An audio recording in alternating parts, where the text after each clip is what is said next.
got another great workout for you to do at home, either with or without equipment. It's a little bit different today, something we haven't done in a while, and that's going to be a handstand walk. I'm really excited to talk about it today and different ways you can get inverted and practice on your hands. So our with equipment version is going to be 5 rounds. You're going to have a 50-foot walking lunge. I'll talk about the positioning of those dumbbells. You'll then go into 25 front squats with both dumbbells. You'll then do 50-foot handstand walk and then finish off with a 400-meter run. We've got a little bit of nice weather in the beginning part of this week, so I wanted to go ahead and get our running in before it started to rain or it drops off in the colder temperatures. If you don't have equipment at home, you're doing a lot of the same movements just without the dumbbells. So for instance, for the 50-foot walking lunge, you're just going to do that without dumbbells, okay? Just a normal walking lunge. For the squats, instead of 25 front squats, you're going to do 50 air squats. I just upped the number a little bit since we don't have weight with those, to make sure you're getting a good workout in. And then the handstand walk is going to be the same. It's going to be a normal handstand walk or one of the scaled options I'm going to show you in this video. And then you'll finish off with a 400-meter run. A couple things about distances. So I put a lot of distances on our workouts, i.e. 400-meter run, 200-meter run, 50-foot, that sort of thing. You probably don't have a clicker at home that tells you how far certain distances are, and that's okay. We're gonna go ahead and eyeball it today. So for instance, choose a path at your house, no matter how big it is. Let's say you're in your living room and you think it's only 10 feet across. So for your 50-foot walking lunge, you're gonna go down and back 5 times. For me, I've got a kind of a long driveway, so I'm gonna use that as my 50-foot, right? And just go one way, right? So I'll go out with my walking lunge, I'll do my squats, and then I'll walk in with my handstand walk. Some of you may be able to do a 25-foot span or a 15-foot span, or you're just eyeballing it and saying, I think this is 50 feet, I'm gonna go that far, okay? It's okay if you're not exact. Same thing for the run. Just like I say for that 400-meter run, it's about 2 to 2.5 minutes if you're a average runner. So when you're going out for your run, go out 1 minute, make sure you have a clock or something that you're keeping track, mark it, and then come back. And you can mark it with just, like I don't have anything written on my ground at home, I just use a certain tree or a certain crack in the sidewalk, whatever that is I need. So no matter where you're at, whatever you can use to mark that turnaround point and then come back. So distances are as close as you can get them within reason, okay? So don't stress too much about that. So I'm gonna go ahead and start with the walking lunge. I'm gonna do kind of combining it all together in one big video today. So usually I try to do all the equipment version and then all the non-equipment version, but a lot of it's gonna overlap so much that I'm just gonna do both together. So for instance, when I show you the walking lunge, I'm gonna do it with the weights and then I'll put them down and show you without. Same thing for the handstand walk and the squats, okay? So I'm really excited you're here. Little quick tidbit, Tuesday, Thursday, Saturday are our Zoom workouts. Find all of our coaching videos on YouTube, and we're gonna have a ladies' night on Zoom this Friday at 5:30. So if you want any of that information, just direct message me or email me or give me a call and I'll give you all that information, okay? Excited you're here. Happy Monday.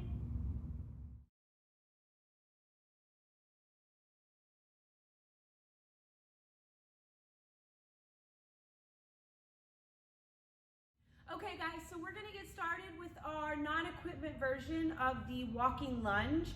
Okay, this is gonna require no dumbbells or any weight in your hand. After I'm done with that, I'll pick up my dumbbells and show you how to modify that with the weight, okay? Make sure first and foremost, you don't have anything in your way so you're not gonna trip over the dumbbells that you've strategically placed behind you. But you're going to start with your chest nice and tall. In your walking lunge, you're gonna step out with one leg. I'm gonna go ahead and start on my right, okay? I'm gonna step out into my lunge. I'm gonna come down to the ground and touch the knee gently on the floor. I am in no way, shape, or form hitting my knee hard on the floor. It's just a nice, gentle touch. This front knee is directly over the heel, and you're gonna drive through that front front heel to stand tall. Then you'll switch legs, stepping out on that other side, touching that knee gently, stepping through, okay? You can come together at the top of each walking lunge, or you can walk through, and I'll show you what I mean. So again, coming down, touching the knee gently. This is where you're gonna stop, pause, and then switch legs. Touch the knee gently, come up, stop, and pause. You don't have to pause at the top. If you feel pretty comfortable, you can go ahead and step through each time, right into that walking lunge, okay? Make sure you're not dropping your shoulders forward, okay? We don't want to crouch forward in this position. We want a nice tall chest with our abs turned on. Again, like I said, don't bend your knee on the ground. If you're worried about your knee, only go down slightly with that leg. Don't even worry about touching it on the ground each time. Keep it off the floor, okay? Also, make sure at the top you get fully extended. You don't, just like I said, you don't want to crouch forward. You don't want to stay low, okay? You need to stand all the way up between each walking lunge, okay? Next, I'm going to add my dumbbells. So, for our workout today, we're holding our dumbbell, one in the front rack and one overhead. Notice how my bicep is to my ear. That dumbbell is going to stay stacked over my skeleton, okay? Every joint in my body is nice and in line, and this dumbbell is being held on the shoulder. For me, in this workout, what I would do is I would walk down 25 feet and then switch arms, okay? So if I was in my right arm in the front rack lunge and this one in my ear at 25 feet, I would switch. It's up to you when you switch today. You don't have to switch, although I would. You can switch every 10 feet, every 15 feet, whatever you feel most comfortable with. This is a very hard position for your shoulder, especially if you have any thoracic mobility issues. So meaning if your upper back is not flexible, if your shoulders are not flexible, this is gonna be a hard position for you. So you can always carry in a farmer's carry or both hands in a front rack position. So very different ways to hold these dumbbells. So if I'm doing them as prescribed in the workout, I'm gonna pick them up. One is gonna go at my shoulder, one is gonna go up and overhead. Notice how it's stacked. My chest is tall. I'm stepping out into the lunge, touching, coming up, stepping through, touching, coming up, okay? You can always come here if you need to, or here if you need to. So maybe that overhead position is too much. Go ahead and adjust how you carry the weight. As prescribed in the workout, it's gonna be one front rack and one overhead, okay? So that's the walking lunge. Next, we're gonna move into the front squat. In the non-equipment version, you are doing 50 air squats, which I'm gonna talk about first. And in the equipment version, you're gonna be doing front squats with 2 dumbbells. If you only have 1 dumbbell at home or a kettlebell, you'll be doing a goblet squat hold, okay? We've been talking a ton about these air squats. Couple things in our checklist you wanna make sure. Your weight is all the way in your heels, okay? Those heels are firmly planted on the ground and you are not forward in your toes. If your toes are taking all the weight, you're doing your squat wrong, okay? I want you to refer back to my other videos and set back in the heels. Secondly, you always wanna make sure the knees and toes are facing the same way. Okay, I'm gonna back up a little bit. You don't want your knees to buckle in, right? You have lasers on your legs, toes, and knees. Those lasers would be pointing in the same direction.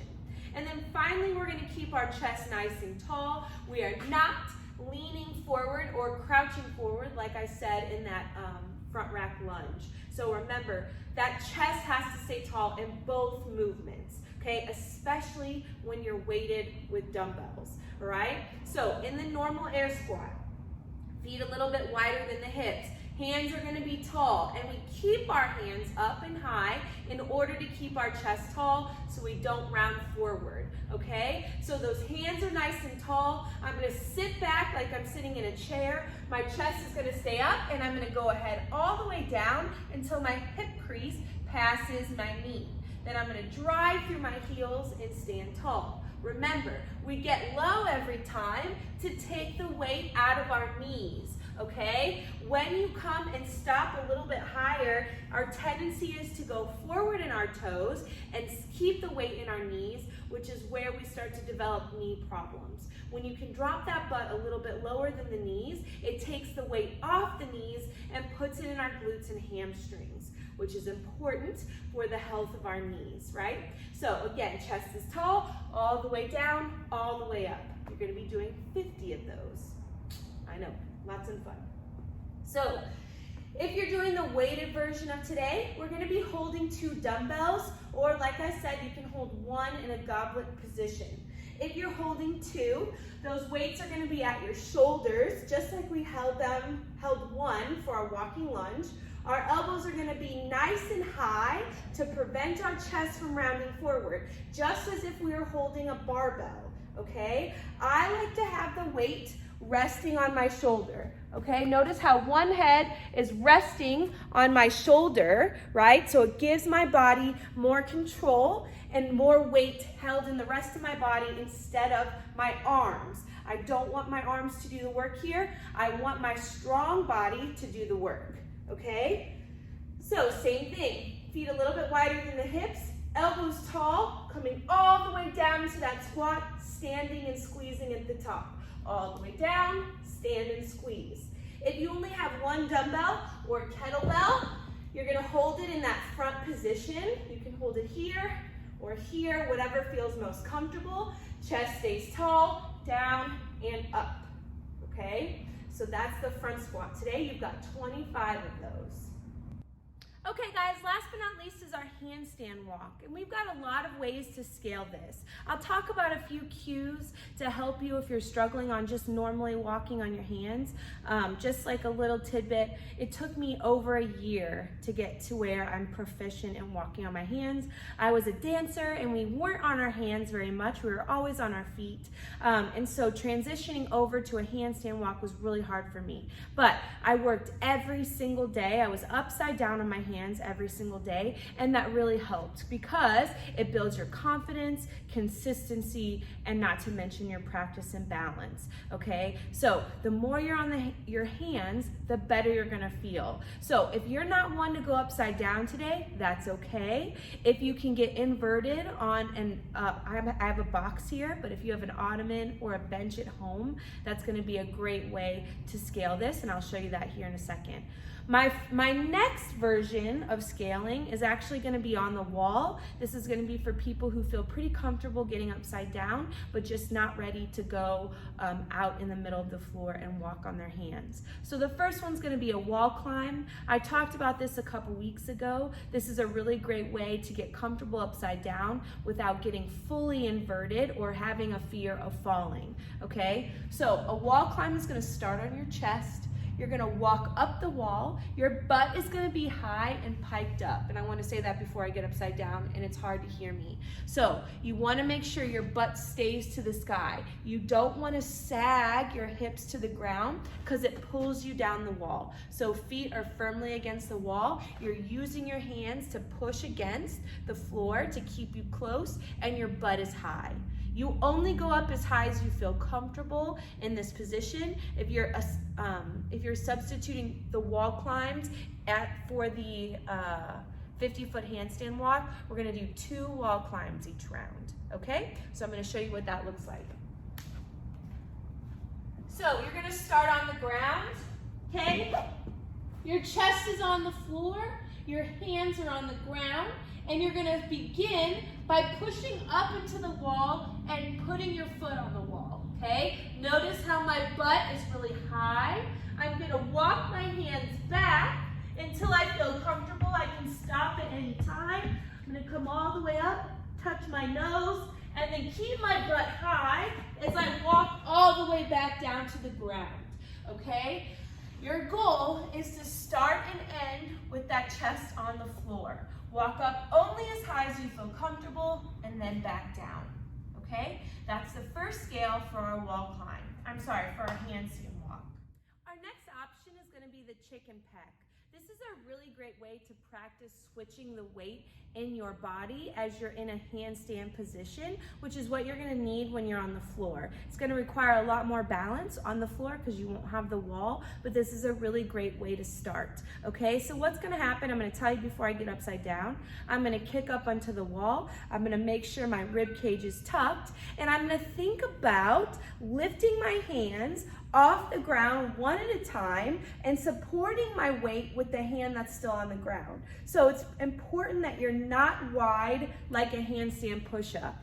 In CrossFit, we like to be wide in handstand push-ups because it gives us a little bit shorter range of motion and it helps when we're doing strict or kipping handstand push-ups. But when you're learning how to walk, you want your hands closer, okay? When you're walking on the floor, you won't be able to be out here really wide because your body weight cannot be supported on a joint that's not stacked with the rest of your joints, right? There's power in numbers. So the more you take that hand out, the harder it's gonna be on the shoulder, the elbow, and the wrist to hold that body weight. But suddenly when you put them all together and you create a strong body, that's where you're gonna be more stable in this upside down position.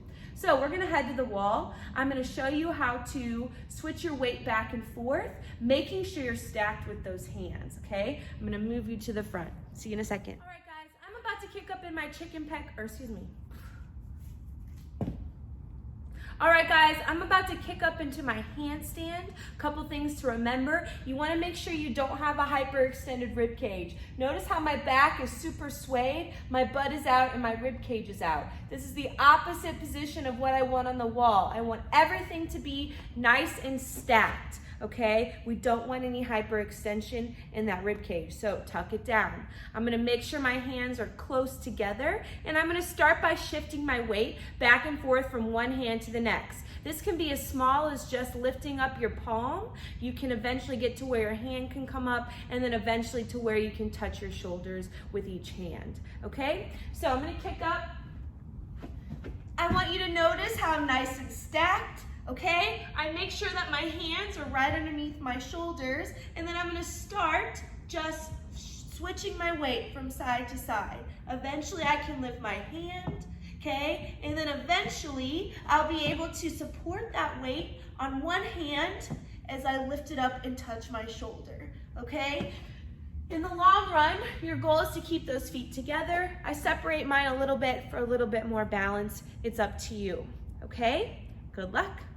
All right, guys, the last scaled option for a handstand walk is going to be to walk around an object. Obviously, I have a box here because I'm at the gym. If I was at home, I would use an ottoman or a bench or a chest or something that's gonna give you a little bit of surface space. We do this inverted position a lot when we do inverted walk-ins or inverted shoulder taps, which is also another great scale for the chicken pecs. But today, we're actually gonna walk around whatever we have. This is gonna help teach us how to stay inverted, to switch your weight from one hand to the next, okay? And also to give us a little bit of strength through the wrist and work on that good flexibility. So I'm gonna get upside down in this box. I'm gonna do it to the side first, and you're gonna notice I'm gonna start to walk around the box one way, and then for the workout, you would do 2 rotations one way and then 2 the other way. That's the way I would scale this for the workout, okay? So you're gonna have your hands on the ground, your feet are gonna be on the box, you're gonna be as inverted as you possibly can, tucking that chin, and then you're just gonna walk around the box, okay? Or the ottoman, or whatever you have. Once you get all the way around, then you're gonna come back the other way, okay? So your feet are planted, and your hands are what are moving you around that box. This is a really great scale for those who don't like to get upside down on the wall, or maybe just need a little bit of practice for those wrists, okay? So good luck. If you have any questions or you want me to watch your handstand, or excuse me, your handstand walk, just send me a video. I'd love to give you some pointers and tips. All right, good luck. Happy Monday.